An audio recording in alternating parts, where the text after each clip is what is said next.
Assalamualaikum warahmatullahi wabarakatuh. Selamat pagi anak-anak. Bagaimana kabar kalian hari ini? Ibu harap kalian semua baik-baik saja. Hari ini kita akan melanjutkan pelajaran tematik 3, subtema 1, pembelajaran 5. Silakan kalian buka buku paket halaman 42.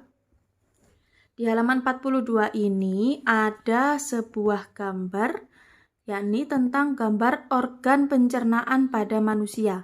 Di pembelajaran kemarin kita sudah belajar tentang organ pencernaan pada manusia ya.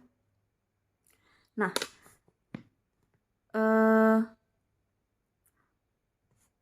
ayo kita ingat-ingat organ pencernaan pada manusia sambil kalian tulis di buku paket kalian ya. Halaman 42. Siapkan ballpoint-nya atau pensilnya. Dimulai dari yang paling atas. Organ pencernaan pada manusia yang pertama adalah mulut. Kemudian kerongkongan. Kita mulai dari kanan ya. Kemudian lambung, usus halus, usus besar, anus. Kemudian yang sebelah kiri ini ada hati. Lalu ada empedu, di bawahnya ada pankreas, dan selanjutnya usus buntu. Ini adalah organ-organ yang bekerja ketika kita melakukan proses pencernaan. Selanjutnya, di halaman 43, kita akan pelajari satu persatu organ pencernaan pada manusia beserta fungsinya. Ya, yang pertama organ pencernaan pada manusia adalah mulut. Kita garis bawahi organ pencernaan pada manusia. Yang pertama adalah mulut. Jadi di dalam mulut itu, ketika kalian memasukkan makanan ke dalam mulut itu, proses pencernaan baru saja dimulai. Di dalam mulut itu makanan dicerna secara mekanik dan kimiawi. Masih ingat ya, di pembelajaran kemarin ada tentang pencernaan mekanik dan kimiawi. Di dalam mulut itu ada alat-alat yang membantu proses pencernaan, yaitu gigi, lidah, dan kelenjar ludah atau air liur.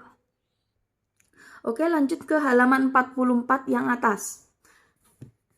Yang pertama adalah gigi. Kita bahas dulu gigi. Kalian sudah tahu ya, gigi itu fungsinya untuk mengunyah makanan sehingga makanan menjadi halus.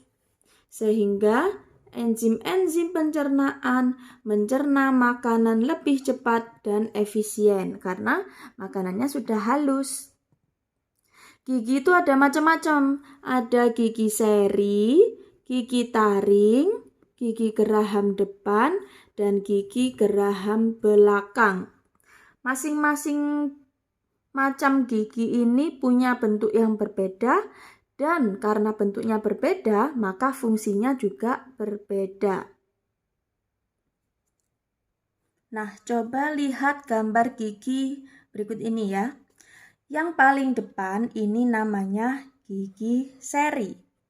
Kemudian di sebelahnya ada yang namanya gigi taring. Gigi taring itu bentuknya agak lancip.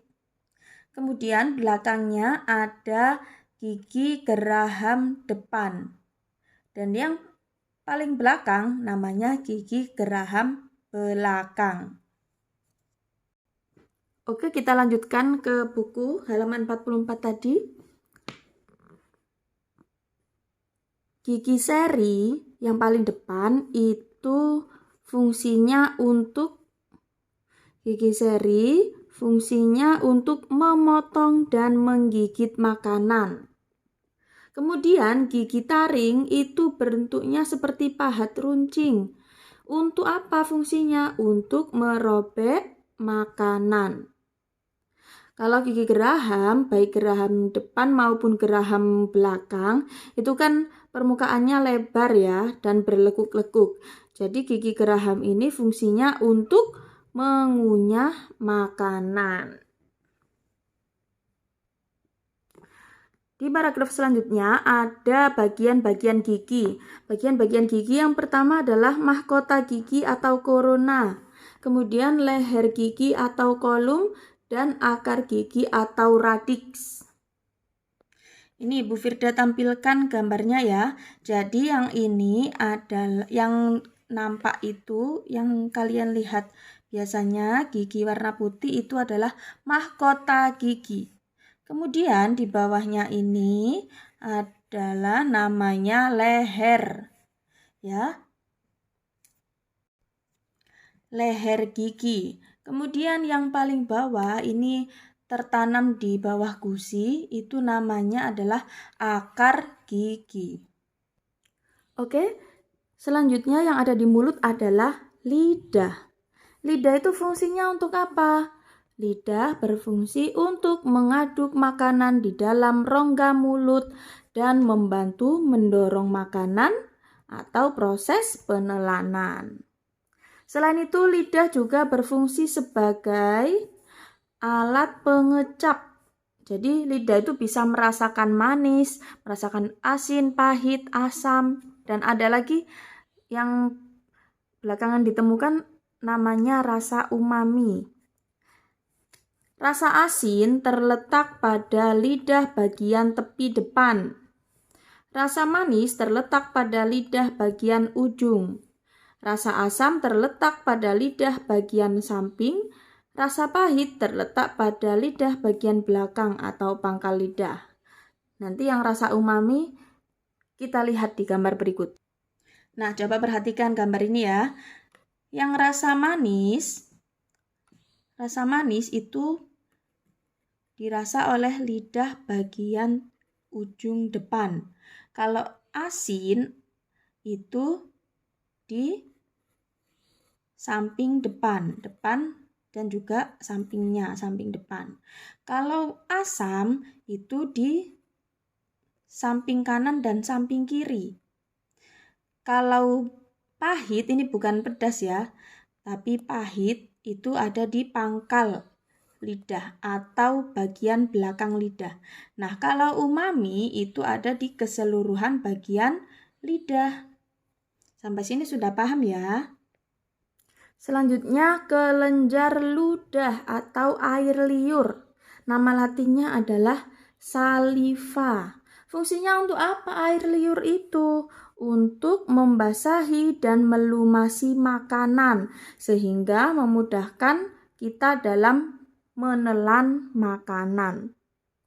Selain itu, ludah juga berfungsi untuk melindungi selaput mulut terhadap panas, dingin, asam, dan basa.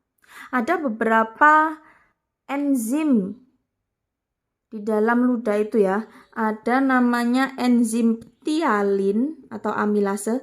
Enzim ini mengubah makanan dalam mulut yang mengandung karbohidrat menjadi gula sederhana atau maltosa. Berikutnya, setelah makanan itu masuk ke dalam mulut dan ditelan, maka masuk ke kerongkongan atau nama latinnya adalah esofagus. Kerongkongan atau esofagus itu merupakan saluran penghubung antara rongga mulut dan lambung. Kerongkongan fungsinya apa? Fungsinya sebagai jalan bagi makanan yang telah dikunyah dari mulut menuju lambung. Jadi ini seperti saluran aja ya, jalan makanan. Bukan di kerongkongan itu tidak terjadi proses pencernaan. Tapi kalau tidak lewat kerongkongan ya proses pencernaan tidak akan terjadi. Di dalam kerongkongan itu ada yang namanya gerak peristaltik. Gerak peristaltik. Apa itu gerak peristaltik? Ada di penjelasan halaman 44 yang bawah. Otot kerongkongan dapat berkontraksi secara bergelombang sehingga mendorong masuk ke dalam lambung. Gerakan ini yang namanya gerak. Apa Bu maksudnya gerak peristaltik? Masih belum paham. Nah, ini ada pengertian yang lebih mudah. Gerak peristaltik itu gerakan kembang kempis kerongkongan untuk mendorong makanan masuk ke dalam lambung. Makanan di kerongkongan itu cuma sebentar, sekitar 6 detik saja ya. Karena di kerongkongan itu adalah otot lurik, maka kerongkongan itu kita bisa menggerakkannya sesuai kehendak kita. Kita bisa menelan makanan sesuai dengan kehendak kita. Oh, saya sudah selesai mengunyah, saya mau menelan. Nah, kalian bisa menghendaki untuk menelan. Setelah ditelan, nah maka sampai feses kita keluar, sampai kita mengeluarkan feses, itu kerja otot-otot, kerja alat organ pencernaan sudah tidak menurut kehendak kita lagi, jadi secara tidak disadari ya. Berikutnya, setelah makanan kita telan masuk ke kerongkongan, lalu dia akan menuju ke lambung atau ventrikulus. Lambung itu apa sih, Bu? Lambung itu adalah kantong besar yang terletak di sebelah kiri rongga perut. Nah, kalau kalian penasaran dengan letaknya lambung, di sebelah kiri rongga perut kalian, perut sebelah kiri, nah itu di situ tuh ada kantong besar, disebut dengan lambung atau ventrikulus. Dinding lambung itu terdiri atas otot yang tersusun melingkar, memanjang, dan menyerong. Otot-otot ini menyebabkan lambung berkontraksi sehingga makanan teraduk dengan baik. Jadi makanannya bercampur di dalam lambung ini.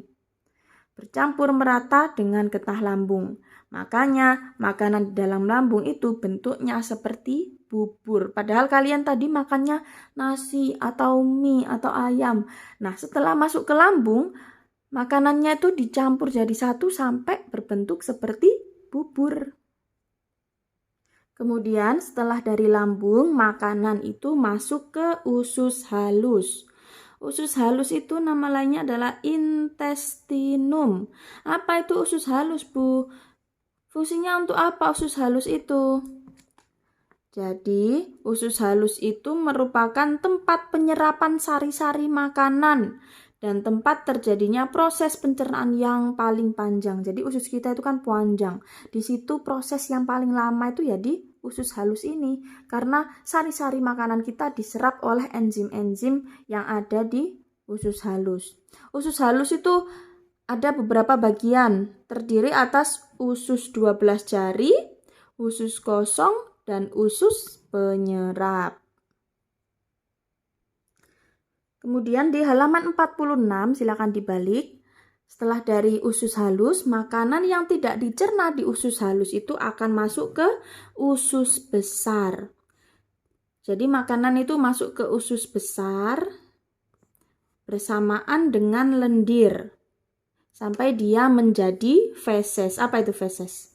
Feses itu ya kotoran kalian itu.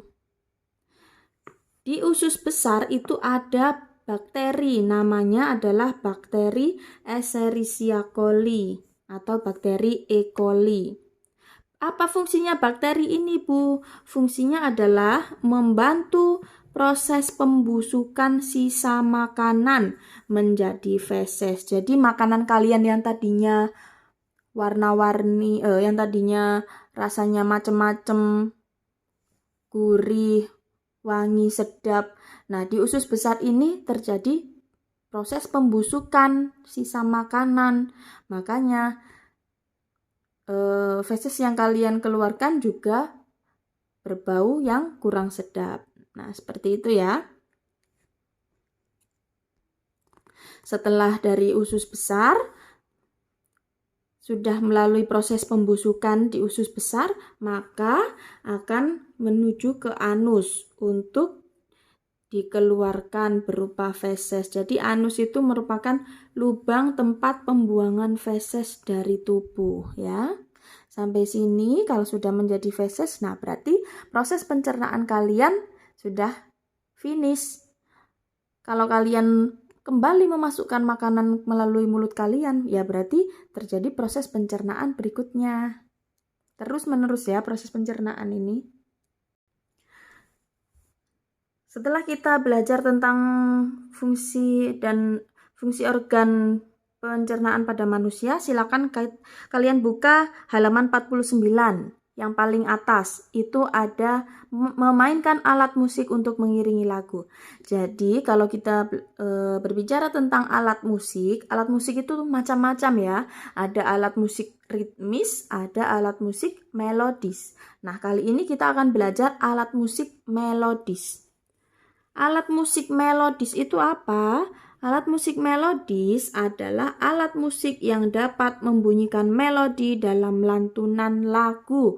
Contohnya apa, Bu? Alat musik melodis itu?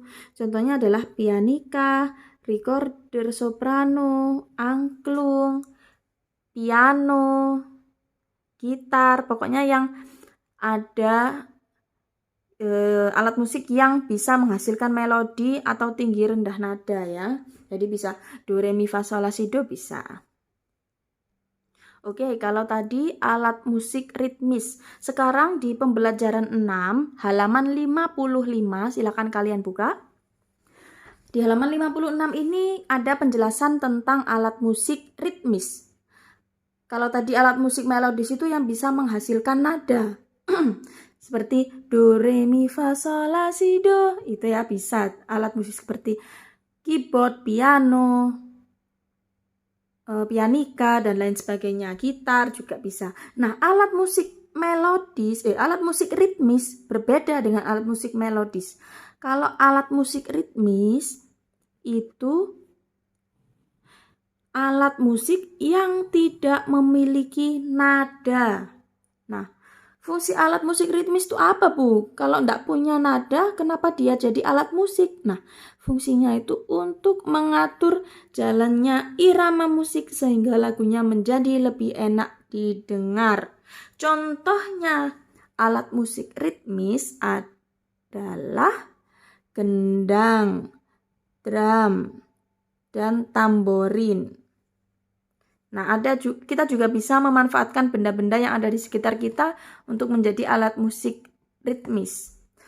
Kan alat musik ritmis tidak ada nadanya, jadi kita bisa pakai galon, dung dung dung dung dung dung. Nah, kemudian pakai kaleng bekas, misalnya bekas biskuit waktu hari raya, sudah habis biskuitnya, bisa kalian pakai sebagai alat musik. Kemudian botol juga bisa. Bambu atau kentongan juga bisa ya. Oke, pembelajaran 5 dan 6 sampai di sini. Itu artinya kita sudah menyelesaikan materi di subtema 1. Selanjutnya, silakan kalian kerjakan halaman 59. Itu ada di halaman 59 itu ada soal latihan akhir subtema 1. Silakan dikerjakan Romawi A dan B. Kerjakan ya. Wassalamualaikum warahmatullahi wabarakatuh.